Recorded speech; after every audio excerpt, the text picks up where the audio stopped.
என்ன கேட்டால் நான் வந்து ரெஜிஸ்டர் ஆஃபீஸில் கூட போய் மேரேஜ் பண்ணிப்பேன். இப்போ ஃபுட்டெல்லாம் வந்து நம்மளுக்கு அவசியம் தான், ஏன்னா எல்லாரும் வருவாங்க சாப்பிடுவாங்க, அதிலலாம் இன்வெஸ்ட் பண்ணலாம். என்ன கேட்டால் பார்ட்டிஸே தாக்கு. டிவோர்ஸுக்கும் பிரேக்கப்புக்கும் என்ன வித்தியாசம்னு நினைக்கிறீங்க?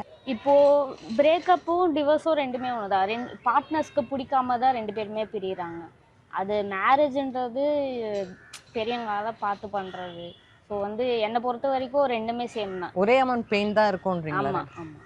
லீகலாலாம் நிறைய டிஃப்ரென்ஸ் இருக்கு இல்லையா? அதுதான் மேரேஜ்க்கு அப்புறம் இப்போ பிரேக்கப் ஆகிடுச்சுன்னா இப்போ ரெண்டு பேர் மட்டுமே பேசி ஓகே மியூச்சுவலாக வந்து பேசி பிரிஞ்சிருவாங்க. டிவோர்ஸ்ன்றது வந்து ஒரு மேரேஜ்னு ஒரு இது வருது, அதுக்கப்புறம் வந்து அது வந்து கோர்ட் வரைக்கும் போயிட்டு எல்லாருக்குமே தெரிஞ்சு அது வந்து பிரிகிற மாதிரி இருக்கு. சரி, ஒரு கல்யாணமோ இல்லை ஒரு கமிட்மெண்ட்டோ அதுக்கு ஒரு ஏஜ் ஏதாவது இருக்குன்னு நினைக்கிறீங்க? கல்யாணம்னா 25 அபவ். இப்போ கேர்ள்ஸ்லாம் 25-26 அபவ் பண்ணால் நல்லது. ஏன்னா அவங்களும் வந்து ஃபினான்ஷியலாக ஸ்ட்ராங்காக இருப்பாங்க. பொண்ணுனா இப்போது இந்த ஜென்ரேஷனில் வந்து மெயினாக ஃபினான்ஷியலி ஸ்ட்ராங்காக இருக்கணும், அது ரொம்ப மெயினான விஷயம். இது வந்து நம்ம வீட்லேயும் சரி, நம்ம அம்மா அப்பாவே சரி, நம்மக்கிட்ட வந்து நம்ம வேலைக்கு போகலன்னாலும் நம்ம கிட்ட காசு இல்லைனாலும் அவங்களும் மதிக்க மாட்டாங்க. உங்களுக்கு மேரேஜ் எப்படி இருக்கணும் அப்படின்னு? எனக்கு சிம்பிள் தான் மேம். என்ன கேட்டால் நான் வந்து ரெஜிஸ்டர் ஆஃபீஸில் கூட போய் மேரேஜ் பண்ணிப்பேன். எனக்கு வந்து அது பிரச்சனை இல்லை.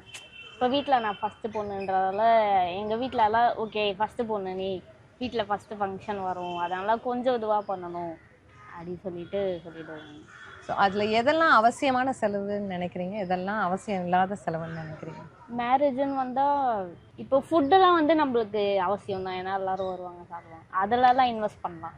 அந்த பேச்சுலர்ஸ் பார்ட்டி பண்ணுறது, அதுக்கப்புறம் வந்து கல்யாணத்துக்கு அப்புறம் பார்ட்டிஸ் பண்ணுறது, அதெல்லாம் வந்து எனக்கு கேட்டால் பார்ட்டிஸே தாக்கு.